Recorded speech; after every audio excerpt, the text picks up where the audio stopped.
તો મારા તો એવા જ આશીર્વાદ છે કે દિલથી દીકરાઓ રાત દાડા નોકરી કરી અને મહેનત કરે છે ને, એમના દરેક દીકરાઓને એવા આશીર્વાદ છે કે તમે તમારી મહેનત ના છોડતા. હું મેલડી જોડે છું જ, આજે ને કાલે તમને ગાડી ના ફેરું મારું નામ મેલડી માતા ને.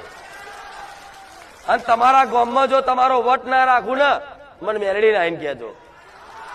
તમારા કુટુંબમાં ગોળા વટ ના રાખું ને, તમારા કુટુંબમાં જે કુટુંબ અત્યારે એમ કેતું હોય છે કે નવેલી ખુખાર મેલડી વાળી થઈ જાય છે, એને જો લાઈનમાં ના લાવું મારું નામ મેલડી માતા નહીં.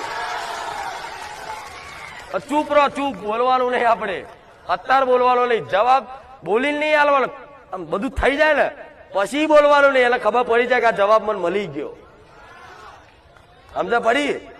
એટલે ક્યારે આ વસ્તુ કરતા શું કીધું, કોઈને બોલવાની જરૂર, કહેવાની જરૂર, અહંકાર કરવાની જરૂર. ચૂપ રહેવાનું, ચૂપ. ગમે તેવું બોલે મેણા મારે ચૂપ રહેવાનું.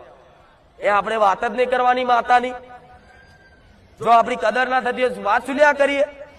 હું ચમ તમારી આગળ આટલું બધું બોલું છું, મને હોભરવા વાળા લાખો છે.